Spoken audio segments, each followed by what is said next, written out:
They called him a champion the way a mountain is called a landmark, too large to ignore, too steady to argue with. Morning and evening in the Valley of Elah, a Philistine giant walked down between the hills and mocked Israel. Bronze scaled his chest so the sun shattered on it. His spear shaft was the width of a man's wrist. The iron head alone weighed more than a soldier's kit. A sword hung at his side like a door no one could open. He planted his feet in the dust and turned a battlefield into a stage. "Choose a man," Goliath called, and ranks that had learned to stand straight rippled and sank. The stalemate hardened into routine. 40 days of broom-dry heat, of dust, the wind rearranged but never removed. King Saul, once the tallest of the Israelites, watched from his ridge and learned that height is relative. Beside a terror made of iron, he felt smaller each morning. Officers whispered plans as if planning could hide the fact that fear had become policy. What began as a provocation settled into a liturgy of dread. Into this ritual came a shepherd carrying bread and roasted grain for his brothers. David was a younger son, the sort sent on errands and expected to keep to the edges. He arrived with dust on his sandals, a sling at his belt, and eyes trained by long hours on hillsides. He heard the challenge and the nervous laughter that tries to hide dread, then asked the questions camps dislike. Why do we tolerate this? Why should the armies of the living God let a bully define the day? His oldest brother tried to hush him. David kept asking, which is one way courage begins. Word reached Saul that someone was speaking like hope, and the king sent for him expecting bluster and found steadiness. "Your servant kept his father's sheep," David said. It sounded small until the rest arrived. Lions, bears, and hands that refused to let go. A sling that knew his fingers like a psalm knows a singer. The quiet confidence of a man who had practiced attention when no one was watching. "This Philistine will be like one of them," he added, not as a boast, but as arithmetic in a different key. Saul tried the reasonable thing. He handed over armor, helmet, coat of mail, a sword heavy with a king's assumptions. David took a few steps and felt what all pretenders feel in borrowed courage, weight without balance. He set the gear aside and walked to the seasonal creek that stitched the valley's floor. He chose 5 smooth stones, water-worn to fit a palm without argument, and slipped them into his bag. The sling was no novelty. It was the instrument of a vocation learned in quiet places. Goliath came with his shield-bearer and laughed when he saw who stood across from him.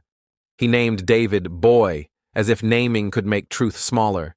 He cursed by his gods, promised spectacle, promised carrion for birds. David answered with a sentence that cut through armor. "You come to me with sword and spear and javelin. I come to you in the name of the Lord of hosts." It was not magic talk. It was a refusal to be impressed by the inventory of intimidation. Then everything happened at once, the way decisive moments do. David ran, not away but toward closing distance as if haste itself were part of trust. He reached into the bag, set a stone, and brought the sling around in a motion polished by years of solitude. The cord hummed, the circle turned to a line, the stone found the narrow window above the giant's brow, where helmet and hubris left a gap. Goliath fell face forward, the ground accepting him like a final argument. The valley forgot to breathe. David did not wait for meaning to catch up. He crossed the last steps, took hold of the Philistine's own sword, the door that would not open for anyone else, and finished what he had begun. The champion who had stood for fear no longer had a voice.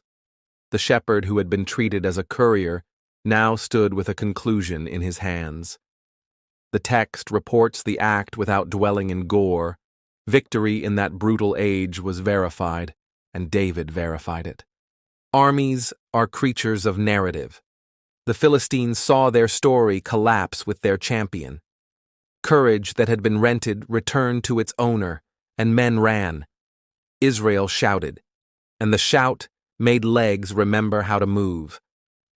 The chase carried past the low ground, up the ridge, and toward the gates of Ekron and Gath.